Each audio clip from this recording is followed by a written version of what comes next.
Olá, aqui é o professor Vitor Proença e nesse vídeo a gente vai conversar um pouquinho sobre a vitamina B12 no exame de sangue. Qual será que é o nível considerado bom para o nosso organismo? Então vamos falar um pouquinho sobre as causas de deficiência e tudo mais e falar também um pouco sobre a quantidade de vitamina B12 que tem nos alimentos, tá? Primeira coisa que é importante da gente entender, qual que é a importância dessa vitamina para o nosso organismo? A vitamina B12 tem dois papéis, assim, críticos, muito importantes. Primeira coisa, que é um papel muito importante, produção de glóbulos vermelhos, tá? Eu vou riscando aqui, ó, circulando aqui para você, para a gente poder acompanhando, tá? Produção de glóbulos vermelhos. Então, os glóbulos vermelhos são aquelas células do nosso sangue, né? As hemácias ou eritrócitos podem receber esse nome também, e que tem lá dentro dessa célula uma proteína chamada hemoglobina, tá? Essa proteína, ela é muito importante para o transporte de gases, no nosso caso especificamente, de grande importância, o oxigênio e também o CO2, né, que é o dióxido de carbono. Então, na hora que você inspira, lá o seu pulmão fica repleto de ar, nele contém o oxigênio passa para o nosso sangue, tá? Por diferença de pressão parcial aí, que a gente diz, e aí as células vermelhas, tendo a hemoglobina, elas captam esse oxigênio e vão transportando por todo o nosso organismo, tá? Então, para eu ter esse transporte de oxigênio adequado, eu preciso de glóbulos vermelhos e lá dentro a hemoglobina, e para isso eu preciso de vitamina B12. Se eu não tenho vitamina B12, B6, B9, outras coisas também que são importantes, né? Vitaminas do complexo B, que a gente diz, além de ferro e entre outros nutrientes essenciais para o nosso organismo. Se eu não tenho isso, eu não tenho produção aí de glóbulos vermelhos. Consequentemente, eu tenho uma anemia, que é o termo que a gente diz para isso, tá bom? E aí tem vários tipos de anemia, a gente já falou em alguns vídeos sobre isso. Mas a vitamina B12 é muito importante, então, para o transporte de oxigênio. Se tem menos B12, tem menos transporte de oxigênio no nosso organismo. A gente tem basicamente uma anemia, que a gente dá um nome bonitinho de megaloblástica, porque a célula fica maior zona, lá, tal, a hemácia, né? Outra coisa que é muito importante, a vitamina B12, ela está envolvida no metabolismo de proteínas, carboidratos, gorduras, etc., para a produção de energia. Então tem lá uma rota metabólica aí, que eu não vou ficar entrando no mérito agora, mas a gente já até citou aí que tem envolvimento de homocisteína e tal, mas que faz parte do nosso metabolismo, que basicamente leva à produção de energia. Então, ela é importante também para a produção de energia, tá? Então, consequentemente, além da própria baixa oxigenação por menos hemácias e hemoglobina no seu corpo, você também tem menos energia sendo produzida pelo seu próprio organismo.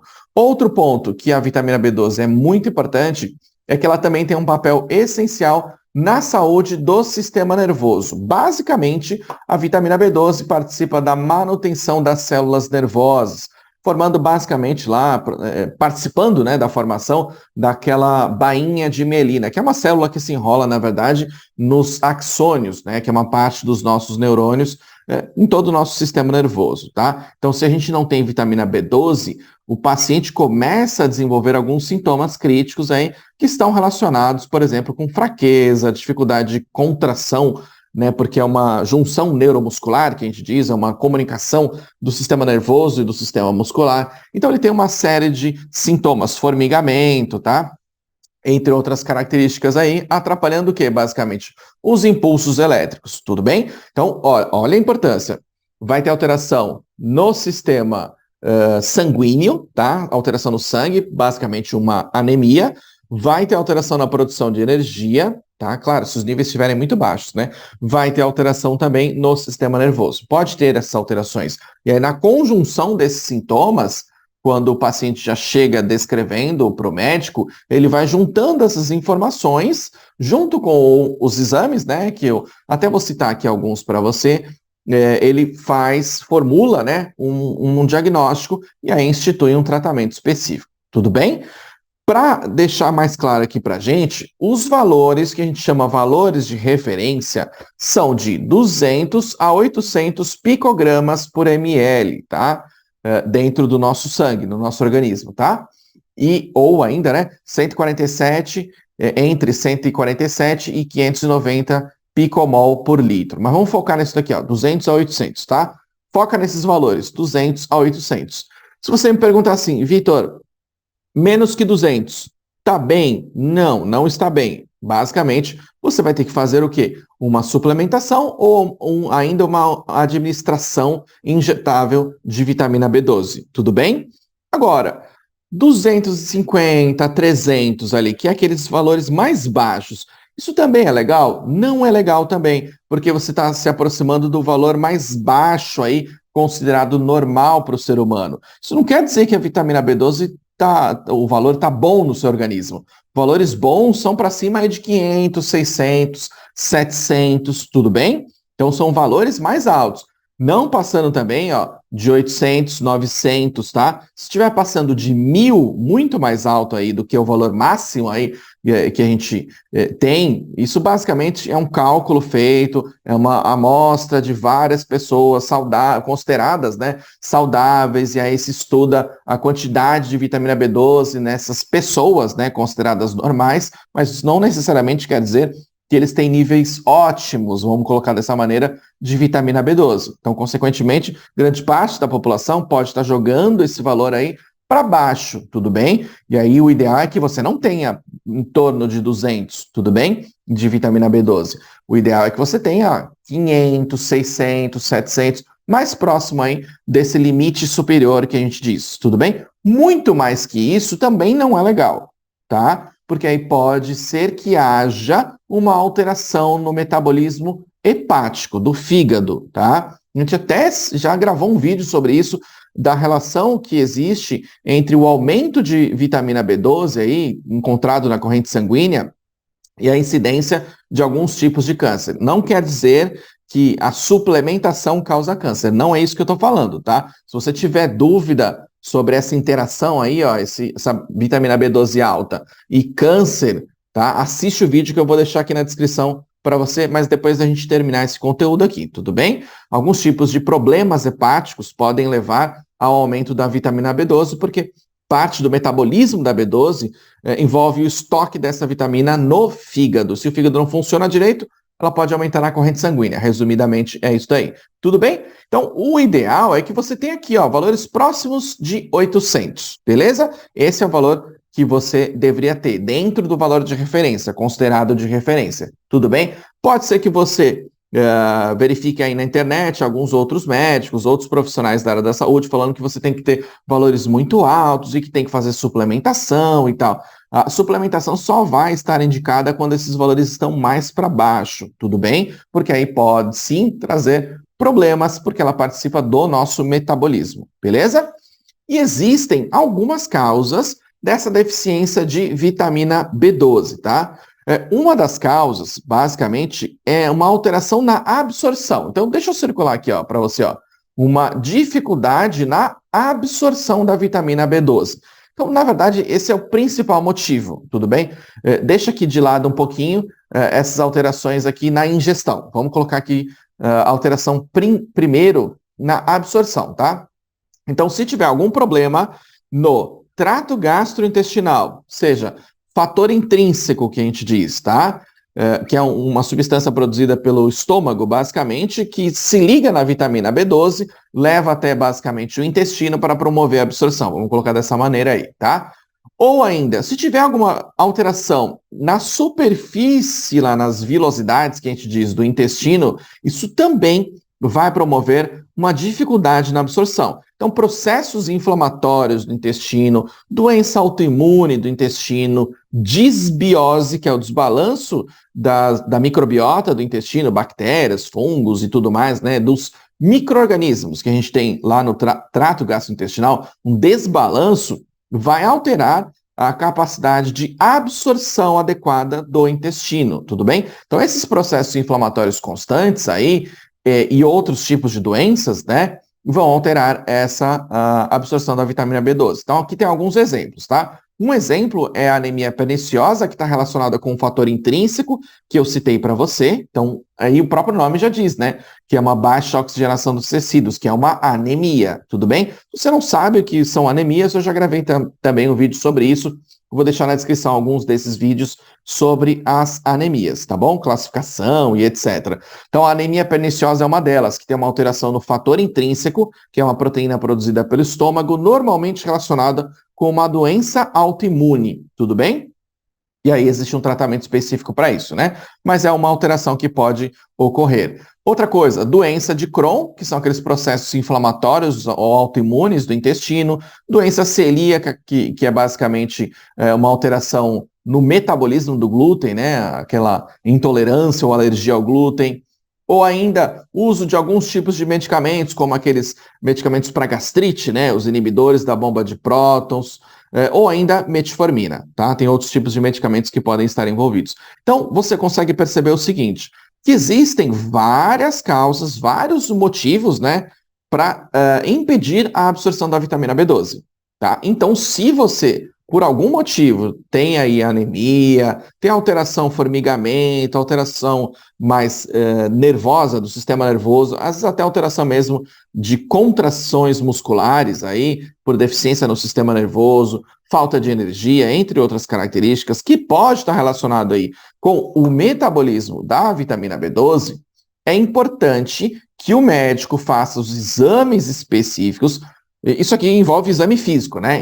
E a conversa com o paciente. Então, a anamnese em si, né? A consulta médica, o exame físico e aí exames complementares, que podem ser importantes nesse caso para saber qual é a causa. Então, por exemplo, vamos citar aqui, que seja anemia perniciosa, por exemplo, por alteração autoimune no fator intrínseco. Então, aí a gente vai ter que analisar o fator intrínseco e anticorpos contra o fator intrínseco, autoanticorpos, que a gente diz, tudo bem? E se for, por exemplo, uma doença de Crohn, vai ter que analisar o processo inflamatório do intestino, vai verificar aqui se tem alguma alteração no intolerância ao glúten, ou seja lá o que for, tudo bem? Então é importante que se entenda qual é a causa da absorção prejudicada de vitamina B12, beleza? Outro motivo aqui são alguns tipos de dietas totalmente restritivas aí, nas quais o paciente ele não tem ingestão, por exemplo, de alimentos de origem animal e não faz um balanço adequado dos alimentos que ele ingere, não tem acompanhamento do nutricionista, por exemplo, ou não faz uma suplementação, tá? Uma suplementação oral, que também é possível, tudo bem? Se ele balancear adequadamente os tipos de alimentos que ele ingere, apesar de grande parte, né, ser de origem animal, existem outros também que não são de origem animal. Então, se ele não balancear adequadamente ou ainda fizer a suplementação de vitamina B12, nesse caso por via oral, pode ser sim que a vitamina B12 caia no organismo desse paciente, tudo bem? Mas em muitos casos, na verdade, está relacionado com isso daqui, ó, dificuldade na absorção, tudo bem? E aí tem vários motivos, a própria alimentação, tá? Uma alimentação desbalanceada vai alterar a superfície lá do intestino, causando problemas de absorção, tudo bem? E aí pode ser, que eu já citei, né, aqui alguns desses sintomas, mas pode ser, por exemplo, que você sinta alguma dessas coisas aqui que eu vou citar para você, tá? Alguns desses sintomas, como, por exemplo, fadiga, fraqueza, a própria palidez, tá? O rosto fica mais esbranquiçado porque você consegue perceber, parece que tem menos sangue, né, circulando. É que tem menos hemácias, basicamente, tá? Ainda, falta de ar, aí aqui pode ter um aumento da frequência respiratória e um aumento da frequência cardíaca, tá? O coração começa a bater mais rápido, porque tá faltando sangue nos tecidos, como, por exemplo, no sistema nervoso central. E aí o que vai acontecer? Sinaliza para um sistema lá chamado sistema nervoso autônomo simpático e tal, para o coração fazer o quê? Bater mais rápido. Quando ele bate mais rápido, ele tenta fazer com que o sangue circule mais por todo o nosso organismo, para oxigenar os tecidos. Isso está mostrando o quê, basicamente? Ó, a falta de ar aqui, aumentando a frequência respiratória, né? E aumentando a frequência cardíaca. Está mostrando que a oxigenação dos tecidos está muito baixa. Tudo bem? Então, isso tudo faz parte da tentativa de equilíbrio do nosso organismo para tentar fazer o quê? Balancear essa falta de oxigenação porque tem menos vitamina B12. Nosso organismo ele tenta se equilibrar, só que ele começa a mostrar que tem várias alterações acontecendo no nosso corpo. Tudo bem? Outra coisa, tonturas, formigamentos, aqui bastante relacionado com o sistema nervoso, tá? Ainda, problemas de memória, de concentração, tudo bem? Então, isso tudo pode estar relacionado com falta de vitamina B12. Isso não quer dizer que você sempre estar cansado aí quer dizer que é falta de vitamina B12. Pode ser estresse, pode ser um monte de coisa, tá? O que eu estou falando aqui é que são vários desses sintomas em conjunto e o médico já começa a pensar, opa, pode ser B12, vamos fazer um exame? Aí ele solicita um exame específico aí de dosagem de B12, de holotranscobalamina, que a gente chama de holo-TC, de homocisteína, entre outros, né, outros tipos de exames que podem ser solicitados, tá? Então, dentro aí da avaliação clínica, exames de vitamina B12, ele já começa a ter essas informações, tá? E aí, baseado também na alimentação, nas informações que você passou, né? Se de repente você consome menos aí do que 2,4 microgramas de vitamina B12 por dia, e daria aqui, mais ou menos uns 3, 4 ovos, vamos falar dessa maneira, tá? Eu não estou fazendo toda a junção aí dos tipos de fontes, né, que tem, mas daqui a pouco eu mostro para você algumas dessas fontes aí para você ter uma ideia, tá bom?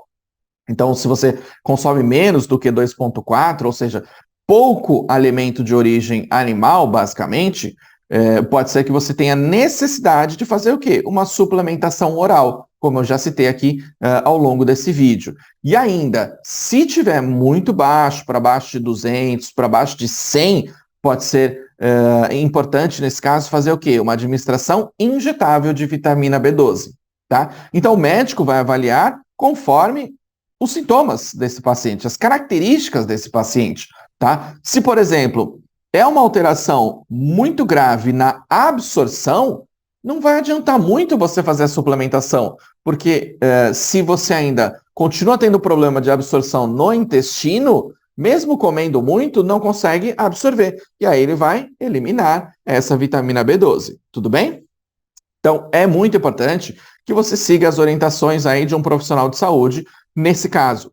Um médico, por exemplo, um médico geral ou até um gastro, um nutricionista vai ser muito importante nesse caso para entender melhor aí a distribuição de alimentos que você ingere ao longo do dia. Então, essa parte, essa função aí do nutricionista vai ser muito importante para ver a combinação adequada. Digamos que, por exemplo, você queira iniciar a redução, né, de ingestão de alimentos de origem animal. Aí você tem que conversar com o nutricionista para ele ver balanceadamente a distribuição desses outros tipos de fontes aí de vitamina B12 ao longo do dia. Tudo bem? Aí só para a gente ter aqui essa informação, né, a gente tem algumas dessas fontes de vitamina B12 para você ter uma ideia aqui, tá? Lembrando que, deixa eu voltar um slide aqui, ó. A gente tem a ingestão aí, teria que ter, né, a ingestão de aproximadamente 2,4 microgramas, tá? Lembra desse número aí, ó, 2,4 microgramas, tá? Se você ingerir, por exemplo, fígado, aqui mais ou menos, a nossa comparação é em 100 gramas, tá? Então tem 100 microgramas em 100 gramas de fígado bovino grelhado, tá? Você tem 100 microgramas, você já teria aí a necessidade diária, por exemplo, tá? Teria bem mais do que a necessidade diária, tá? E se você ingerir fígado de frango, aí já baixa para 21. Aqui está em escala, né, vai reduzindo aqui a quantidade aproximada de vitamina B12 em 100 gramas desse tipo de alimento. Então, mexilhão, ostra, coração, sardinha, caranguejo, e outros tipos aí de alimentos, aí atum, truta, bife grelhado, bovino grelhado, queijo, salmão, leite de vaca, ovo, frango. Então, existem aqui, nessa relação dos principais alimentos que são grandes fontes aí de vitamina B12, basicamente todos são de origem animal, tudo bem? Então, se você não ingere, por exemplo, carne de vaca, de boi, ou seja lá o que for, então aí você teria que cortar aqui, ó, leite de vaca, tá? Que teria que cortar queijo, tá? Então, isso depende muito do seu tipo de alimentação. Por exemplo, você não come fígado, não come miúdos, por exemplo, né? Vísceras, seja lá o que for. Então aqui, ó, eu terei que cortar fígado já não faria ingestão. Coração, por exemplo, isso depende muito do seu tipo de alimentação. É claro que não é todo dia, mesmo você gostando aí, sei lá, de fígado, não é todo dia que você come fígado, tá? Mas é uma grande fonte aí de vitamina B12, porque ela estoca, né, o fígado, ele estoca, até o nosso próprio fígado, ele estoca a vitamina B12. É por isso que quando você tem um problema no fígado, o fígado tem dificuldade de estocar a vitamina B12 e ele aumenta na corrente sanguínea. Por exemplo, aí, as hepatites, cirrose ou ainda câncer de fígado, tá? Por isso que em alguns casos, no exame, vai lá para cima de 1.000 esses valores de vitamina B12 e aí, sim, você tem que prestar atenção nos marcadores de função e lesão hepática. A gente já falou sobre isso no outro vídeo, tá bom? Mas aqui só para constar, né, são algumas dessas fontes de vitamina B12, você pode aí, combinando, né, da maneira como for mais interessante para você, claro, voltando aqui, ó, é muito importante que você faça o acompanhamento, nesse caso, com um nutricionista, beleza? Se você gostou desse tipo de conteúdo, clica aqui em curtir e, claro, já deixa aqui o seu comentário para a gente. Se não entendeu qualquer coisa aqui, a gente grava um outro vídeo explicando, tirando a sua dúvida especificamente, tá? E se inscreve no canal, ativa as notificações para você receber os próximos vídeos. Tem bastante coisa legal ainda sobre esses assuntos aí de anemias, nutrientes, fontes de alimentos, de nutrientes, que são muito importantes aí, os tipos de alimentos importantes para o nosso organismo, tá bom? Meu nome é Vitor Proença, muito obrigado por você me ouvir até agora, um grande abraço e até o próximo vídeo.